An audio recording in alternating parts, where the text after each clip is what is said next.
मरने से कौन नहीं डरता? सब लोग डरते हैं ना। हाँ, एकदम बीमार से किटकिट हो रहे, वो भी डरता है। बूढ़ा। स्वागत है आप सभी का। आप लोग देख रहे हैं बुद्धास टीचिंग चैनल और हम यहाँ महाकारुणिक तथागत बुद्धा और उनके शिक्षाओं के विषय में चर्चा करते हैं।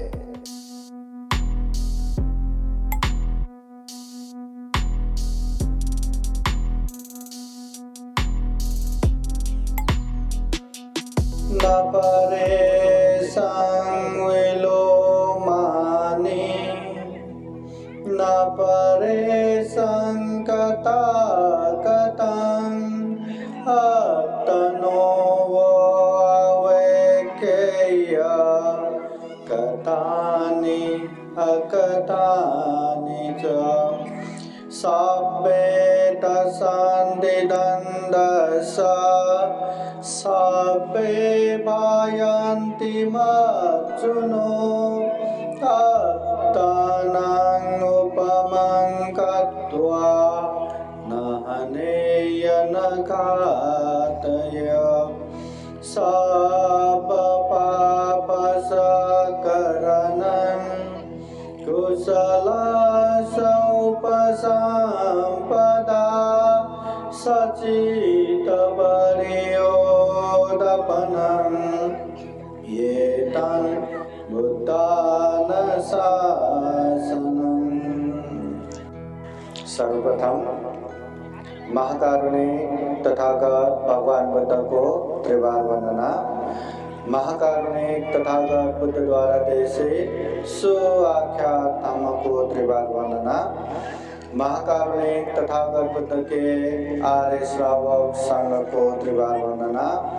परम पूजनीय बोधिसत्व डॉक्टर बाबा साहब अम्बेडकर आज के विशेष अखिल भारतीय बौद्ध धम्म परिषद पिंपल गांव वासिम में उपस्थित पूजनीय भिक्षु संघ श्रावणगण और यहाँ उपस्थित उपासक उपासिकाएं जो बुद्धास टीचिंग चैनल में लाइव हो रहा है, ये लाइव देख रहे प्रत्यक्ष अप्रत्यक्ष बौद्ध धम्म परिषद में उपस्थित संपूर्ण श्रद्धा संपन्न बुद्धि संपन्न उपासक उपासिकाएं, सर्वप्रथम आप सभी के जीवन में खूब खूब सुख हो, शांति हो, मंगल हो, कल्याण हो। बुद्ध का आशीर्वाद, धम्म का आशीर्वाद, संघ का आशीर्वाद हमेशा हमेशा रहे, ऐसे कामना करते हैं। परम पूजनीय बोधिसत्व डॉक्टर बाबा साहब अम्बेडकर ने दुनिया भर के धम्मों को देखने के बाद, दुनिया भर के धम्मों को अभ्यास करने के बाद जो सबसे अच्छा धम्म लगा, जो सबसे अच्छा मानवतावादी धम्म, वैज्ञानिक धम्म जो बुद्ध धम्म है, वो धम्म को बाबा साहब ने ग्रहण किया, दीक्षा लिया। न केवल बाबा साहब अकेले ने ये धम्म का दीक्षा लिया, दीक्षा लेते ही 5 लाख लोगों को धम्म की दीक्षा दिया। लाखों करोड़ों अपने समाज को ये धम्म का दीक्षा दिया। वही धम्म अभी हम थोड़ा सा चर्चा करेंगे, धम्म को जानेंगे। महाकारुणिक तथागत बुद्ध कहते हैं, सुना था, तारे था, चरा था धम्म। ये जो धम्म है सबसे पहले सुनो, अच्छे से सुनो, ध्यान से सुनो, शांति से सुनो, फिर बाद में उसको धारण करो, ग्रहण करो, फिर उसके बाद उसको चिंतन मनन करो, उसको परीक्षण करो, वो धम्म अच्छा है कि नहीं। वो धम्म पालन करेंगे तो हमारे जीवन में सुख शांति आने वाला है कि नहीं, खूब अच्छे से परीक्षण करना है। और हम परीक्षण कर सकते क्योंकि हम इंसान हैं। प्राणी जगत में सर्वश्रेष्ठ प्राणी है। हम में चिंतन मनन करने की शक्ति है, हम में विवेक बुद्धि है, हम में प्रज्ञा है। हर चीज को हम अच्छा बुरा, कुशल अकुशल, योग्य अयोग्य, पाप धर्म समझ सकते हैं। इतना ही नहीं, हर पाप से दूर हो सकते हैं, हर धर्म में आगे बढ़ सकते हैं, हर अकुशल अयोग्य अनुचित कामों से दूर रह सकते हैं, हर कुशल उचित योग्य कार्य में आगे बढ़ सकते हैं। ये इंसान ही कर सकते हैं। इसलिए ऐसे जीवन में धम्म को हमें अच्छे से परिचय करना है। सही है तो पालन करना है। नंतर करो ना, नंतर करो ना, नंतर करो ना, ऐसा बसायचा नहीं। हाँ, बाद में करेंगे, बाद में करेंगे करके बैठना नहीं है। अच्छा है ना तो पालन करना है। अगर अच्छा नहीं लगा या समझ में नहीं आया तो उससे दूर रहना है। धम्म को सुनो, समझो, अच्छे धम्म को अच्छे से जान के पालन करेंगे तो उसका अच्छा परिणाम भी आएगा। इसलिए बुद्ध हमेशा बताते हैं धम्म को सबसे पहले जानना है, खूब अच्छे से जानना है, उसके बाद वो धम्म को पालन भी करना है, खूब अच्छे से पालन करना है। अच्छे धम्म को अच्छे से पालन करेंगे तो जीवन में निश्चित रूप से सुख आएगा, शांति आएगा, जीवन में दुख मुक्ति का अनुभव होगा या दुख मुक्ति का मार्ग फल प्राप्त होगा। श्रोतापति फल, सकितागामी फल, अनागामी फल, दुख मुक्त अनंत फल। बस धम्म को हमें खूब अच्छे से जान के पालन करना है। बुद्ध बार बार कहते हैं यो धम्मं पश्यति सो मं पश्यति। जो धम्म को देखेगा वो बुद्ध को देखे समान है। अगर हमें बुद्ध को देखना है, अगर हमें बुद्ध को जानना है, समझना है तो हमें धम्म को देखना पड़ेगा। धम्म देखेंगे तो बुद्ध को देखे समान है। यो गिलानम उपत्थाति सो मं उपत्थाति। बुद्ध कहते हैं जो बीमार बुद्धों का सेवा करते हैं वो बुद्ध को सेवा करना समान है। अभी बुद्ध को तो हम शारीरिक रूप से सेवा नहीं कर सकते, बुद्ध अब हमारे पास नहीं रहे, मगर बुद्ध को सेवा करना है तो कोई बीमार व्यक्ति का, कोई बूढ़े व्यक्ति का सेवा करो, बुद्ध का सेवा करना समान रहेगा। ये महाकारुणी तथागत बुद्ध कहते हैं। बुद्ध कहते हैं न परेशं विलोमानि न परेशं कथाकथं। दूसरे क्या करते क्या नहीं करते, दूसरे क्या बोलते क्या नहीं बोलते, ये ना देखो। आत्मनो वो अवख्यय कथानि अकथानि च। मैं खुद क्या कर रहा हूँ, मैं स्वयं क्या बोल रहा हूँ, ये देखो।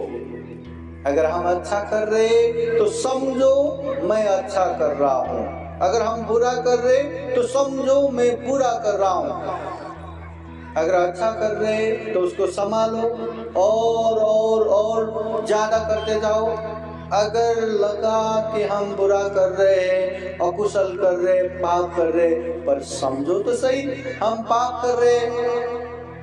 अगर पाप करके वो व्यक्ति समझता है कि मैं पाप कर रहा हूँ, वो आज नहीं तो कल वो पाप से दूर हो ही जाएगा।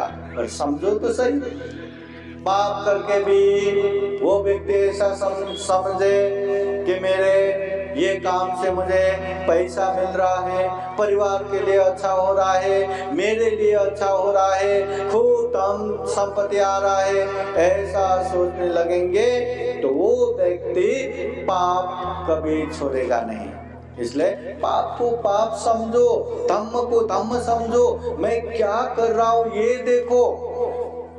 जो बीत गया वो बीत गया, पहले मैंने ऐसा किया था, वैसा किया था, मैंने खूब हिंसा किया, खूब चोरी किया, मैंने खूब व्यभिचार किया, मैंने खूब झूठ असत्य बोला, मैंने खूब दारू नशा पता सेवन किया। अरे जो बीत गया बीत गया, अभी तो समझो। जब पता नहीं था, जाने अनजाने में अकुशल किया, पाप किया तो किया, मगर अभी तो समझो हिंसा करना पाप है, समझ गए ना, तो वो पाप से दूर हो जाओ। चोरी करना पाप है, समझ गए ना, चोरी से दूर हो जाओ। काम मिथ्याचार व्यभिचार करना पाप है, तो उससे दूर हो जाओ। झूठ असत्य बोलना, खोटा बोलना ये पाप है, तो उससे दूर हो जाओ। दारू नशा पता सेवन करना पाप है, समझ गए ना, अभी उससे धीरे धीरे दूर हो जाओ। पहले मैंने ऐसा किया था, वैसा किया था करके एकदम पश्चाताप करके रोते रोते छाती पीट के बैठने से कुछ भला होने वाला नहीं है। और बुद्ध ने ये मार्ग कभी नहीं सिखाया। गलती करता है इंसान, दिन है तो रात भी है, अच्छे है तो बुरे भी है, धम्म है तो पाप भी है। कोई धम्म करता है तो पाप भी हो ही जाता है, मगर बार बार वही पाप करे तो उसे मूर्ख कहते हैं, उसे अज्ञानी कहते हैं, अपने ही दुख का वो कारण बन रहा है। इसलिए कोई गलत करता है, अकुशल करता है तो समझो मैं गलत कर रहा हूँ, समझो मैं अकुशल कर रहा हूँ, फिर उस अकुशल से, उस पाप से दूर हो जाओ। तथागत बुद्ध के समय में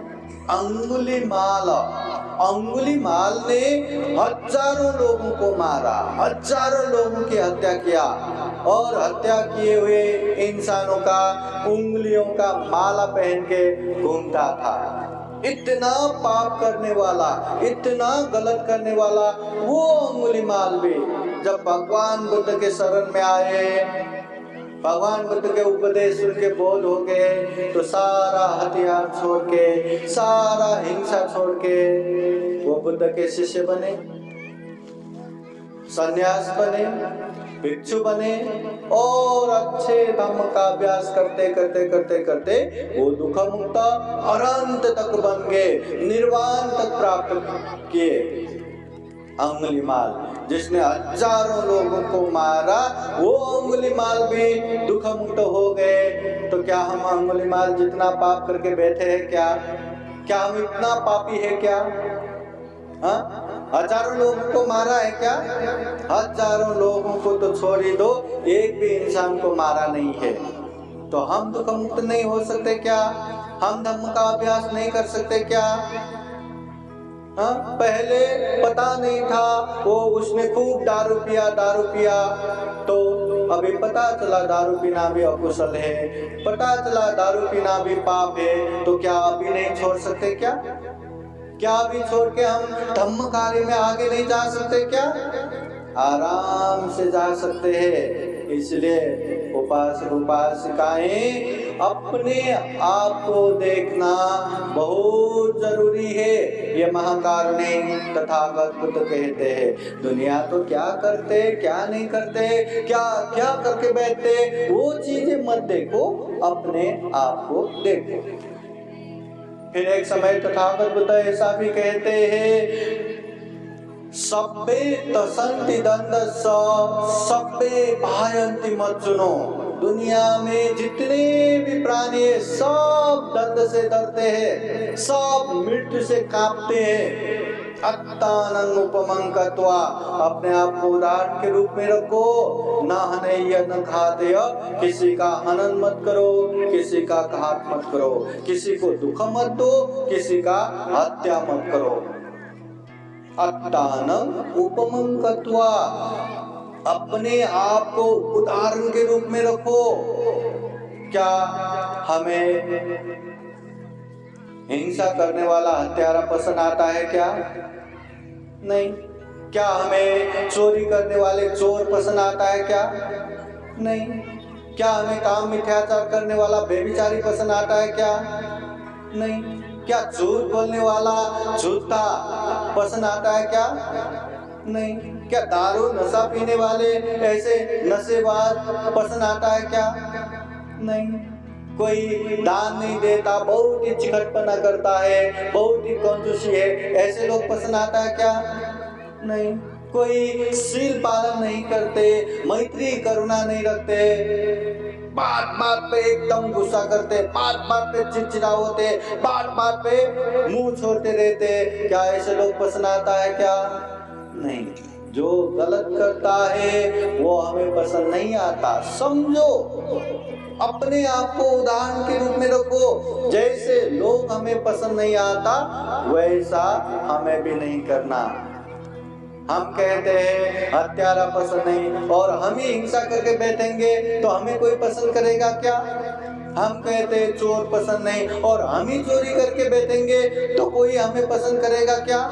नहीं। इसलिए हमेशा याद रखो, जिस जिस चीज को हम पसंद नहीं करते, जो जो बातें हमें पसंद नहीं आता, वैसी बातों से दूर रहो।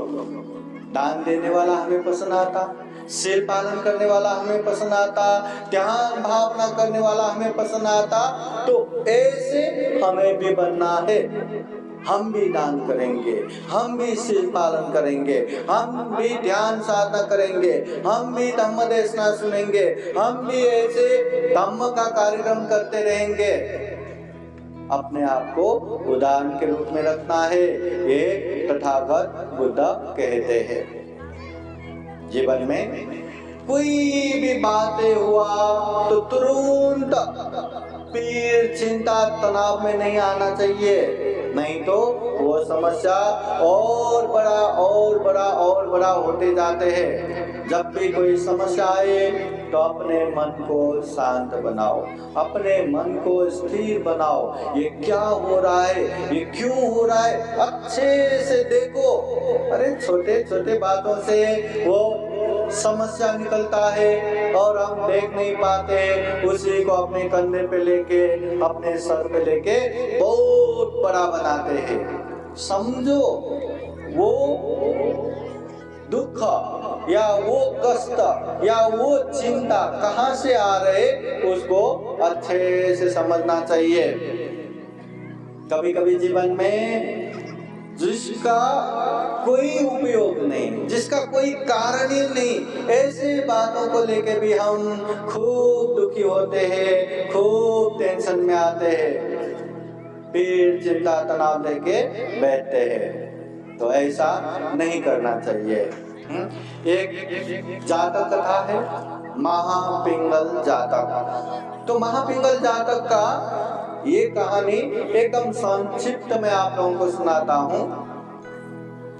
पहले पहले एक जमाने में वाराणसी में एक राजा राज्य करते थे। हाँ, उसका नाम महापिंगल राजा। राजा बहुत बड़े राज्य का वो राजा, बहुत ही संपन्न, बहुत ही समृद्ध, बहुत ही ताकतवर। वो अपने राज्य में मस्त राज्य कर रहा था और वो राजा एकदम क्रूर, मन में दया भाव ही नहीं है, मन में करुणा भाव ही नहीं है, जनता को भी एकदम दुख देने वाले, बस अपना अच्छा होना चाहिए यही देखने वाले। और उसका बेटा राजकुमार, वो बोधिसत्व, उसका बेटा बहुत ही शांत स्वभाव, बहुत ही नम्र स्वभाव, किसी को अपनी वजह से दुख नहीं देने वाला, कष्ट नहीं देने वाला, इतना अच्छा उसका राजकुमार। हर कोई चाहते हैं कि कभी राजा जाए और ये नया राजकुमार राजा बने, हर कोई मतलब इच्छा करते हैं। पर कहते हैं ना, दुनिया में जो दुख देने वाला वो लंबे समय तक जीते हैं, पर कभी न कभी तो मरना ही है। कितना भी जिए तो जिए, कितना जिए, कम से कम 100 साल के बाद यहाँ दिखने वाले जितने भी उपासक उपासिकाएं हैं, जितने भी यहाँ पूजने भिक्षु संघ है, ये भी दिखाई नहीं देगा 100 साल के बाद, ये गारंटी है। हर कोई मर चुके होंगे। ऐसे जीवन है। है ना। तो कभी न कभी तो मरना ही था। वो राजा भी मर गया। मर गए तो उसके बेटे जो बहुत ही अच्छा है वो राजा बन गया। अब राजा मरने के शोक से भी ज्यादा पूरे देश में नया अच्छा राजा आया, उसका उत्सव मना रहे। हर जगह पे खुशी खुशी छा रहे, सब बहुत अच्छे से धूमधाम से खुशी हो रहा है। नया राजा बोधिसत्व जनता के बीच में जाके देखते हैं कि कैसा चल रहा है, सब लोग खुश, हर कोई खुश। तो ये देख के प्रसन्न होके दरबार की तरफ आया। दरबार की तरफ आते आते जो मेन दरवाजे के पास जो हमेशा पहरा देने वाला द्वारपाल, वो एक कोने में बैठ के बहुत ही रो रहा था, बहुत ही रो रहा था। तो ये देख के नया राजा को लगा, अरे दुनिया के सारे मतलब देश के सारे जनता इतना खुशी है, खुशी से झूम रहा है, उत्सव कर रहा है, मगर ये रो रहा है। शायद राजा ने कुछ बड़ा ही उपकार किया हो। चलो एक बार पूछते करके पूछने गया कि क्या हुआ द्वारपाल, क्यों रो रहे? तो पहले तो बता ही नहीं रहा था। अरे बताओ, क्या राजा ने आपको बहुत उपकार किया था क्या, जिसकी दुख से आप रो रहे? नहीं नहीं नहीं। तो फिर क्यों रो रहे?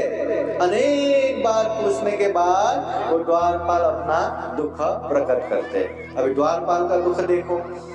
द्वारपाल कहते हैं, महाराज अभी क्या बताऊं मैं, जो पहले के राजा था हर बार दरबार से बाहर निकलते समय, दरबार से अंदर आते समय, मतलब एक बार अंदर बाहर किया तो एक बार, दो बार अंदर बाहर किया तो दो बार, 100 बार अंदर बाहर किया तो 100 बार। जब भी यहाँ आते थे मुझे नजदीक बुलाते थे, ऐसा मुक्का कसते थे और मेरे सर ऐसे झुका के 8 बार एकदम जोर से मुक्का मारते थे। हमेशा आते वक्त, जाते वक्त, और 2 बार आया तो फिर आते जाते वक्त, 5 बार हुआ तो फिर आते जाते वक्त, हमेशा न भूलते हुए मुझे बुलाते, ऐसे मुक्का कस के 8 बार जोर जोर से मारते थे। मेरा ये सिर हमेशा भारी रहता, इतना दुख, इतना कष्ट, मैं कभी तकिए पे सर रख के भी नहीं सो पाया, इतना दर्द होता था। मगर अभी राजा मर गए। राजा मर गए तो 2-4 दिनों से मेरे सर को खूब आनंद हो रहा है, खूब आराम हो रहा है, ऐसे दुख नहीं रहा है। पर ये तो 1-2 दिन ही की बात है। अभी जो ये महाराज मर गए, वो हर बार मुझे बुला के 8 बार मुक्का मारने वाला, मतलब इतना दुख देने वाला, वो मर के अच्छे जगह पे तो जाएगा नहीं, वो तो गया होगा दुर्गति में ही, नर्क में ही गया होगा। और नर्क में भी तो उसका स्वभाव कहाँ पलटने वाले हैं, वहां भी तो जो नर्क में द्वारपाल करने वाला, पहरा देने वाला, उसको भी तो ऐसे ही मारता होगा ना। फिर ऐसे मारेंगे तो वो भी कितने दिन ही सह लेंगे, फिर वो लोग भी परेशान होके महाराज को यही लाके छोड़ देगा। अभी कुछ दिन आराम हुआ था, फिर से महाराज मुझे ऐसे ही मारेंगे, इस चिंता से मैं बहुत दुखी हूँ, इसलिए रो रहा हूँ। ये बात सुन के वो नए राजा मुस्कुराते हैं और कहते हैं, द्वारपाल तुम कैसे मूर्ख बन गए? जो महाराज मर चुके हैं, जो महाराज को अनेक अनेक लकड़ियों में जला के राख बना चुके हैं, जो महाराज को राख बनाने के बाद बचा हुआ अस्थियों को भी पानी में बहा चुके हैं, तो क्या वो राजा फिर से वापस आएगा क्या? फिर से ऐसे राजा बनेगा क्या? फिर से तुम्हें ऐसे मुक्का मारेगा क्या? संभव ही नहीं। और ऐसी बातों पे तुम दुखी मत बनो। तो तो द्वारपाल समझते हैं क्या सही में महाराज अब वापस नहीं आने वाला है क्या? क्या सही में मेरे सर को अभी जिंदगी भर ऐसे आराम मिलेगा क्या? राजा कहते हैं हाँ जरूर अभी ऐसा ही होगा। तो वो बहुत ही प्रसन्न होके फिर रोना छोड़ देते हैं। और बोधिसत्व राजा भी जीवन पर्यंत आराम से ये राज्य करके जनता के सुख जनता के सुविधा के लिए जी के फिर अपने कर्म अनुसार परलोक होते हैं। देखिए जहाँ कोई कारण भी नहीं। हाँ अभी वो द्वारपाल क्यों रो रहा था कि महाराज जैसे मुझे मारे नरक में भी द्वारपाल को ऐसे ही मारेगा, फिर वो लोग परेशान हो गए यही वापस चलेगा, फिर से मुझे ऐसे मुक्का पड़ेगा करके रो रहा था, है ना, जिसका कोई कारण ही नहीं है, वजह ही नहीं है, ऐसे में भी वो परेशान।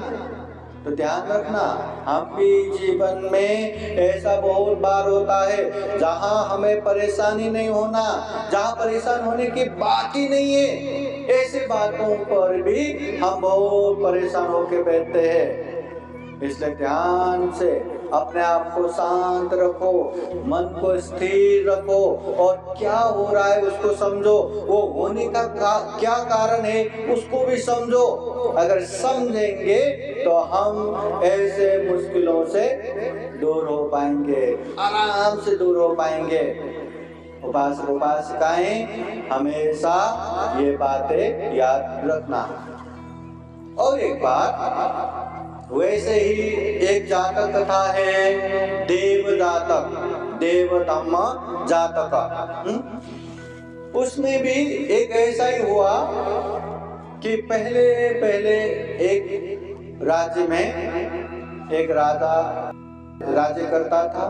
उसके राज्य में जनता में ऐसे विश्वास था कि कभी भी भाकल किया कि मेरा ये इच्छा पूर्ण हुआ तो मैं ऐसा पूजा करूंगा वैसा पूजा करूंगा, भाकल किया तो पूरा होगा, ऐसा सोचते थे। बड़ा पेड़ भी मिला तो इसमें देवता होगा करके तुरंत भाकल करते थे, अगर मैं बड़ा बन गया तो मैं ऐसा करूंगा, मेरा शिक्षण पूरा हुआ तो ऐसा करूंगा, मेरा शादी अच्छे जगह पे हुआ तो ऐसा करूंगा, पहला संतान पुत्र हुआ तो ऐसा करूंगा। बहुत ही भाकल करते थे और भाकल करके भी सारे के सारे हिंसा ही करते थे। ऐसे पशु बलि दूंगा वैसे पशु बलि दूंगा, बहुत ही चल रहा था। अभी वो देश के राजकुमार बोधिसत्व, तो उसने चारों ओर देखते हैं जनता इस कदर अंधविश्वास में फंस चुके थे कि हर जगह पे भाकल करके बलि पूजाई देते थे, प्राणियों का हिंसा ही करते थे। अब इन लोगों को कैसे रोका जाए? एक जगह नहीं, पूरा राज्य में यही हालत है। कोई बड़ा पेड़ देखा या कहीं कुछ देखा तो भाकल करके बलि देना। अभी कैसे रोका जाए? अब बोधिसत्व तो बोधिसत्व है, कुछ न कुछ तो उपाय करना ही है, अपने लोगों को बचाना ही है, ये अंधविश्वास से निकालना है, ये हिंसा से दूर करना है। अब क्या करेंगे? तो वो बोधिसत्व राजकुमार ने क्या किया, अपने लोगों के साथ एक बहुत बड़े पेड़ को खूब अच्छे से सजाया और वहां पूजा करने लगा। ऐसे करते करते कुछ समय बीत गया और बीते बीते एक समय ऐसा भी आ गया कि देश में राजा मर गया, उसके पिताजी मर गया। अब मरने के बाद वही राजा हो गया। राजा बनते ही देश के सारे लोगों को जमा करके घोषणा करते हैं कि मेरे प्यारे जनता, आप लोगों को पता है मैं राजा कैसे बन गया? सब लोग कहते हैं पता नहीं कैसे। तो वो राजकुमार कहते हैं मैं कुछ समय से ये बहुत बड़े पेड़ में नित्य रूप से पूजा कर रहा हूँ, भाकल रख रहा हूँ। क्या आप लोगों ने देखा है ना? हाँ देखा है। हाँ वही मैं पूजा कर रहा हूँ, इसलिए मैं ये राजा बन रहा हूँ। अभी राजा बन गया तो भाकल तो पूरा करना है। तो सब लोग कहते हैं महाराज आप आदेश दो, हम पूरा कर देंगे। क्या भाकल रखा है? क्या 100 प्राणियों का बलि देना है? क्या 500 प्राणियों का बलि देना है? क्या 1000 पशुओं का बलि देना है? बोलिए, हम सारे जनता मिलके आपके भाकल को पूरा कर देंगे, आपके अधिष्ठान को पूरा कर देंगे। तो राजा कहते हैं आप लोगों की बात सुन के मुझे बहुत प्रसन्न हो गया, मेरे भाकल पूरा करने के लिए आप लोग भी तैयार है, तो मैं अपना भाकल बताता हूँ। हाँ महाराज बताइए बताइए, हम आपके साथ में हैं। तो राजा कहते हैं मैंने पूजा करते समय एक अधिष्ठान किया था, मैंने भाकल किया था, अगर मैं राजा बन गया तो ऐसे इंसानों को मैं बलि दूंगा जो हिंसा करता है। जो भी मेरे राज्य में हिंसा करेगा मैं उन लोगों का बलि दूंगा। मैंने ऐसे भाकल किया है, इसलिए सभी जन सुनो, आज से इससे पहले क्या किया क्या नहीं किया वो नहीं देखूंगा, मगर आज से जो जो भी हिंसा करेगा उन लोगों को मैं भाकल दूंगा, मैं उन लोगों का बलि दूंगा। और इसमें आप लोग भी मेरे साथ हैं, इसलिए मैं बहुत प्रसन्न हूँ। आज से ये जारी होगा। पूरा देश के कोने कोने में घोषणा कर दिया कि अपने राज्य में जो जो भी बलि देगा, जो जो भी हिंसा करेगा, महाराज उनको बलि देगा। मरने से कौन नहीं डरता? सब लोग डरते हैं ना। हाँ, एकदम बीमार से किटकिट हो रहे, वो भी डरता है। बुढ़ापे से 90-100 साल उम्र हो चुके, वो भी डरता है। हर कोई डरता है मरने से। तो वहाँ लोग भी डरते हैं, तो वो लोग भी कहीं महाराज सच में पकड़ के बलि न दे, ये बात से डर के उस दिन से वहाँ किसी ने भी हिंसा नहीं किया, किसी ने भी बलि नहीं दिया। एक ही झटके में पूरा राज्य में बलि बंद हो गया, प्राणियों का हिंसा करना बंद हो गया। एक उपाय से पूरा हिंसा बंद कर दिया ये बोधिसत्व, भविष्य में जाके बुद्ध होने वाला व्यक्ति। इसलिए हमेशा याद रखना, श्रद्धा रखना है, विश्वास रखना है, मगर हम किस चीज पे विश्वास कर रहे ये ध्यान रखना है, किस चीज पे श्रद्धा रख रहे ये ध्यान देना है। बार बार परीक्षण करो, कहीं मैं अंधविश्वास पे तो नहीं जा रहा हूँ, कहीं मैं मिथ्या दृष्टि तो नहीं हो रहा हूँ, कहीं मैं धम्म के नाम पे अधम्म की तरफ तो नहीं जा रहा हूँ, कहीं मैं गलत रास्ता तो नहीं पकड़ रहा हूँ। ध्यान देना बहुत जरूरी है। धम्म वो है जो हमेशा हमारा कल्याण करेगा, हमेशा हमारा सुख शांति देगा।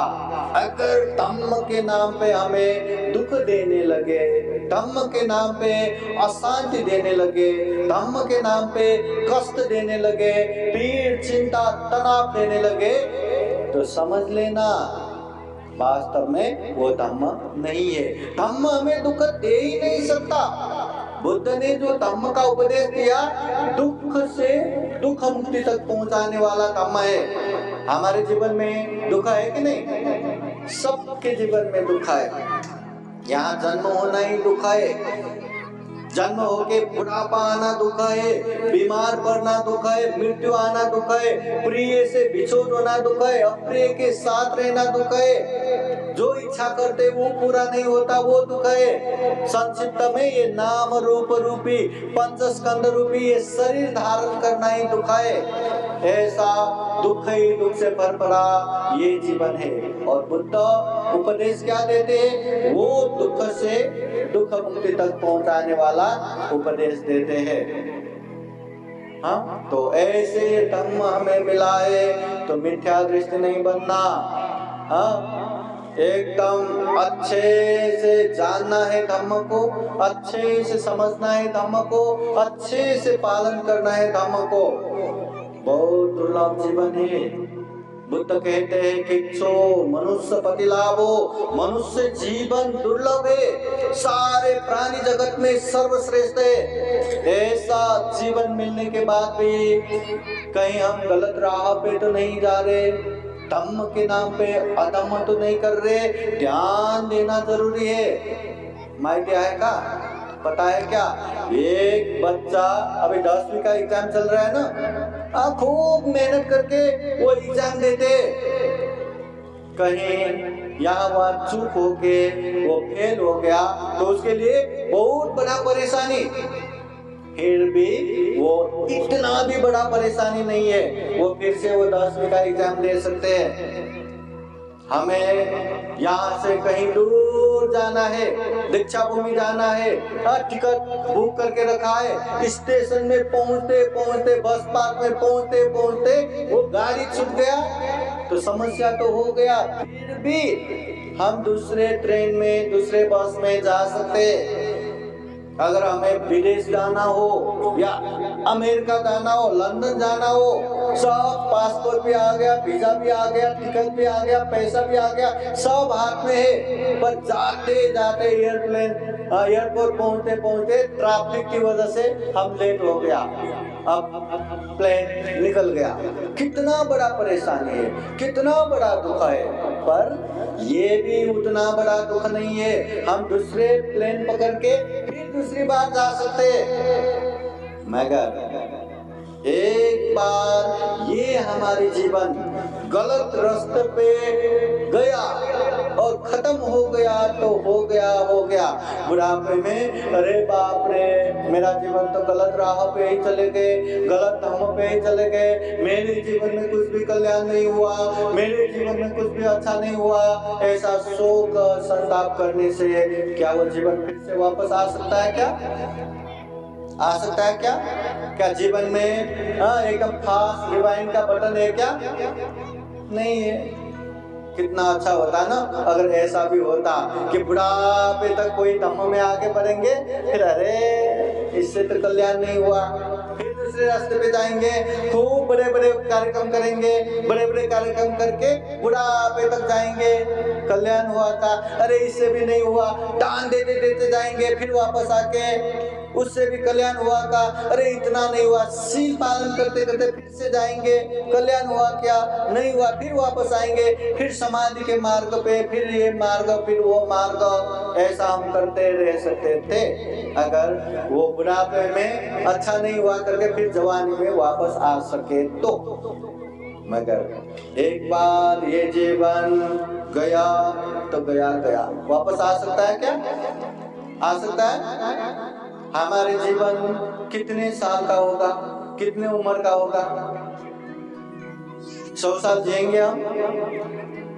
हाँ जिएंगे? 90 साल जिएंगे? 80 साल जिएंगे? या 75 साल ही जिएंगे एवरेज? 75 साल जिएंगे। एक साल में कितने दिन रहता है? 365 दिन। एक दिन में कितना घंटा? 24 घंटा।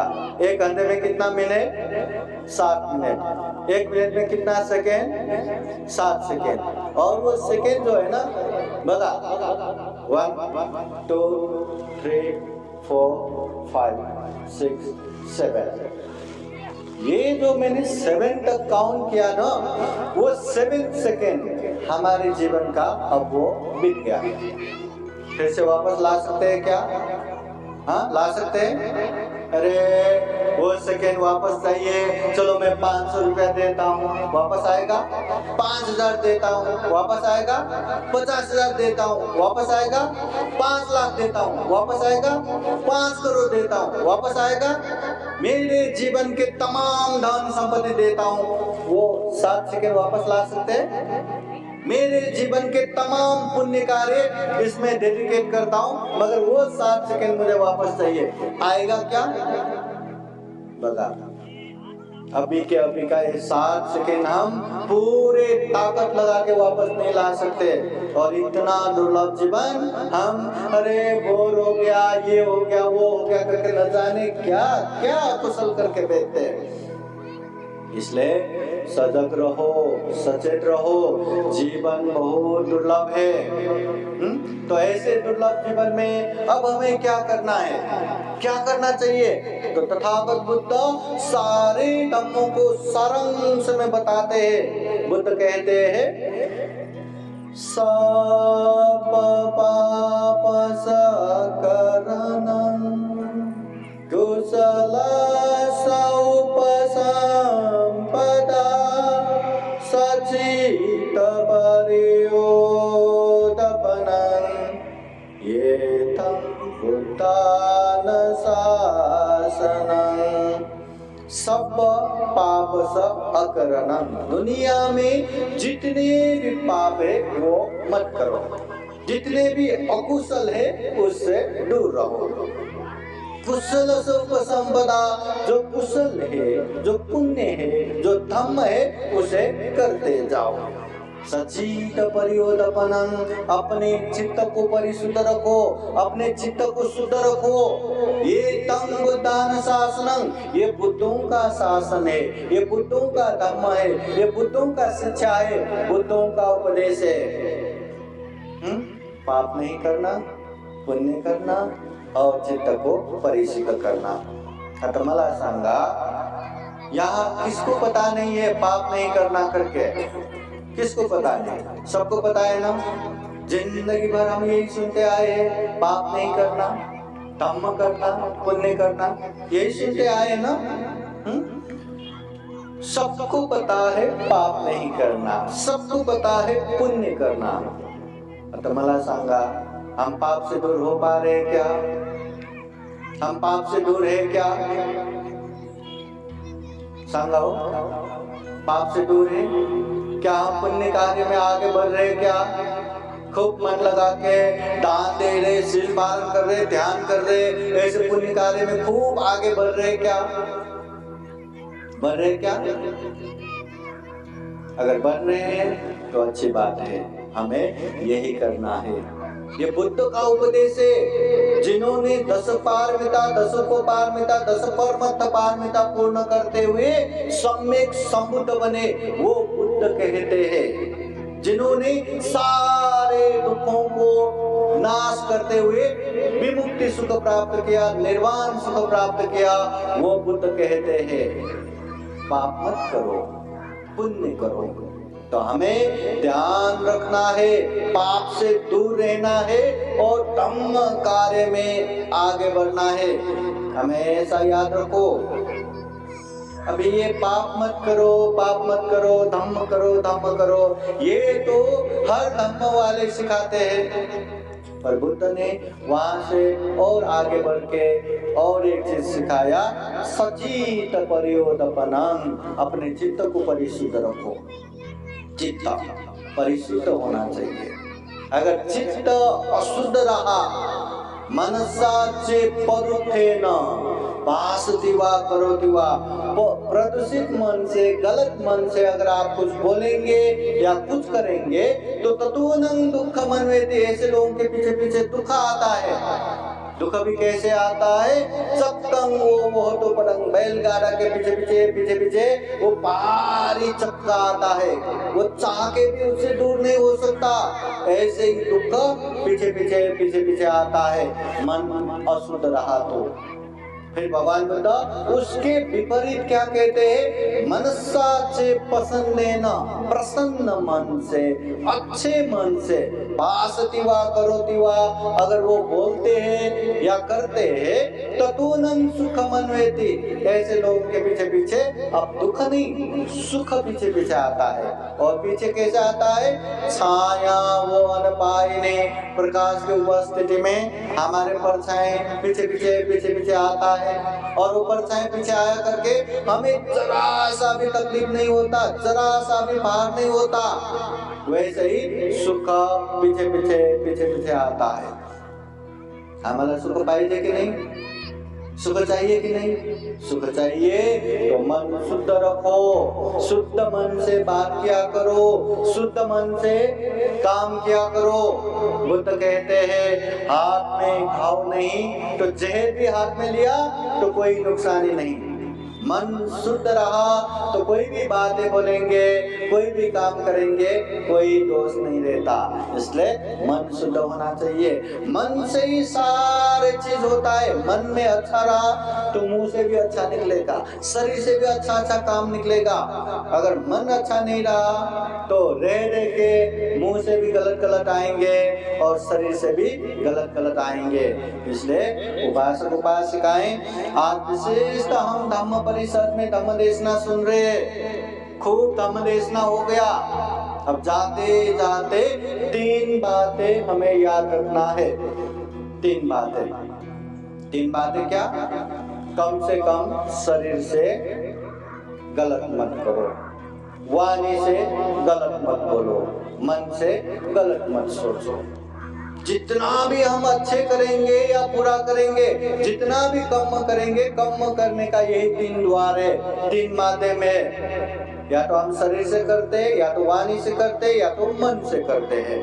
तो हमें शरीर से गलत नहीं करना, कम से कम प्राणी हिंसा नहीं करना, चोरी नहीं करना, काम मिथ्याचार व्यभिचार नहीं करना, अमल नशापता सेवन नहीं करना।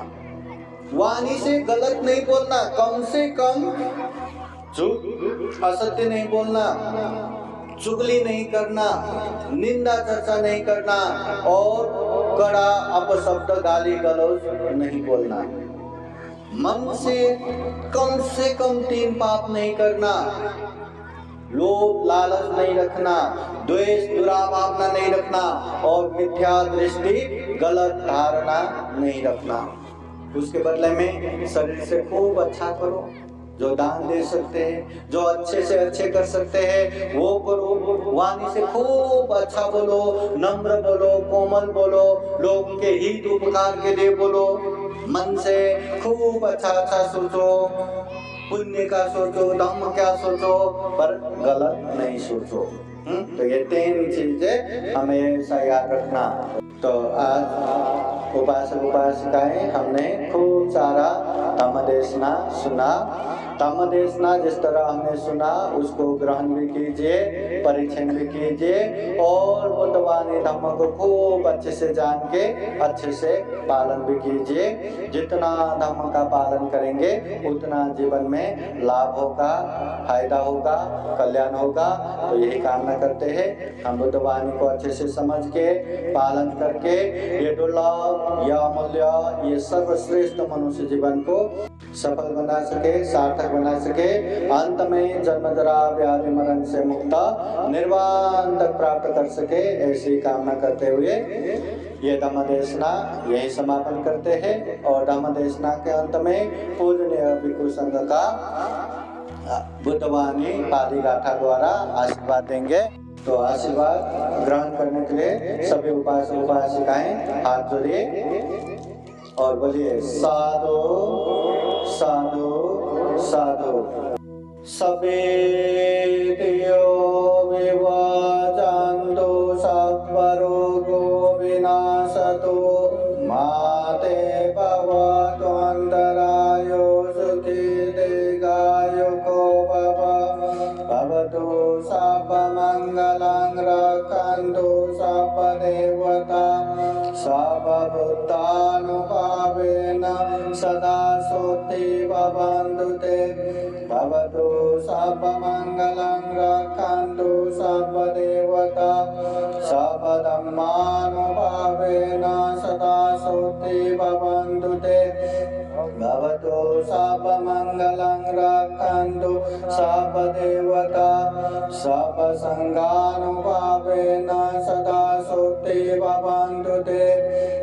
चितं पाचितं तुय्यं कृपमेव समेधतु सबे पुरेन्दु चित्तसङ्कल्पा छन्दोपन्नरसो यथा आयु आरोग्य सम्पत्ति सकल सम्पत्तिमेव च ततो निब्बान सम्पत्ति इमिनाते समेधतु।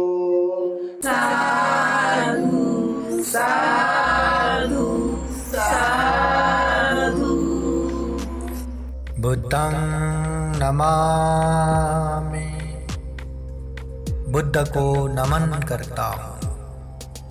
धम्मं नमामि। धम्म को नमन करता हूँ। संघं नमामि। संघ को नमन करता हूँ।